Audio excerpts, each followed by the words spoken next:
Yun, isang mapagpalang araw mga kabigits. So may nagtatanong sa atin, ano daw ba ang kaibahan ng maintenance spray sa low maintenance? So simple lang ang sagot dyan mga tropa, mga kabigits, no? Ang kaibahan kasi ng maintenance spray at low maintenance, katulad nito, itong Gen 66 Century Marathoner Max maintenance spray. So ibig sabihin ng maintenance spray, hindi na binabantuan ng tubig or hindi na natin nilalagyan ng tubig kasi may laman na siya kagad. Kumbaga, pagka bumili ka or bibili ka para sa sakyan mo, gagamitin mo na lang. Hindi siya katulad ng low maintenance. Yung low maintenance kasi na tinatawag is kailangan mo pang bantuan ng tubig yun or lagyan mo pa ng battery solution. So, at yun nga, so nagtatanong din kung kapag kunti na daw ba ang laman ng tubig ng Century Marathoner or other battery, kung anong battery man yan.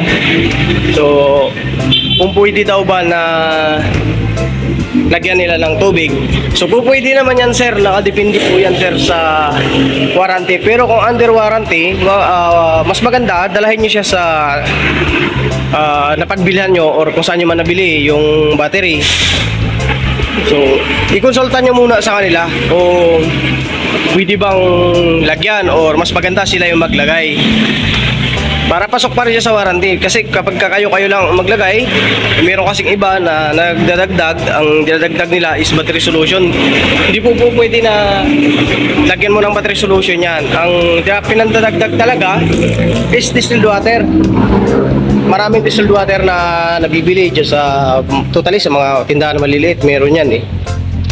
So yun dapat ang pinandadagdag, hindi yung battery solution. Ang battery solution kasi masyado ng ano yan, may acid na po yan. Dadagdagan mo pa ng acid ba is talagang sisirain niya yung ano ng baterya. Kaya dapat battery solution lang yung mga pandagdag. At yun nga, sa nagda-PM din sa atin na isabay ko na rin dito regarding sa battery na nabili niya is 12 months warranty din. Yun, ang problema naman ng baterya niya is pina-warranty niya daw, hindi daw pinalitan. So totally sir, sa amin hindi naman talaga kami basta-basta nagpapalit kapag nagsabing warranty kasi sir, kailangan kasi kapag under warranty yung baterya, susuriin muna namin yung inyong baterya kung talagang defected ba or yung battery ba talaga yung may problema. Kasi minsan hindi naman natin pwedeng isisi lagi sa baterya. Ang problema naman kasi nun sa kanya, nabili niya daw sa Cavite, yung kanyang baterya is maintenance free ang nabili niya. So natuyo daw. Ibig sabihin natuyo, sabi ko sa kanya, kalimitan kasi dyan kapag natutuyo ang baterya, overcharging ang pagkakarga ng kanyang alternator doon sa baterya. So hindi natin pwedeng isisi sa baterya kapag ganon. So, ibig sabihin, hindi baterya ang may problema. So sabi niya, ibig sabihin ba daw kapag ganon, hindi pasok sa warranty?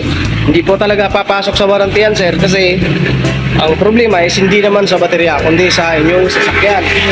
Totally kapag talagang ang baterya is defected, papalitan namin agad yan o papalitan yan kung saan nyo man nabili. So pero ang gagawin kasi namin dyan, i-test muna natin yung baterya para makita natin kung talagang ang problema is yung baterya bago natin siya palitan or i-warranty.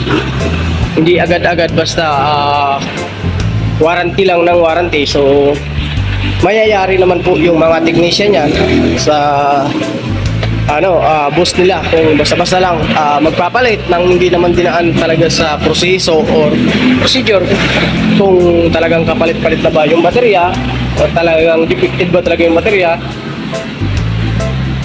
Yun, tapos isa pa, number 1 kasi dyan, mas maganda kasi kapag nagkabit kayo ng baterya, dalahin nyo sa mga outlet or kung saan nyo man nabili yung baterya, sila mismo na ang bakabitin ninyo para makita or malaman ninyo kung ano talaga yung status ng inyong alternator.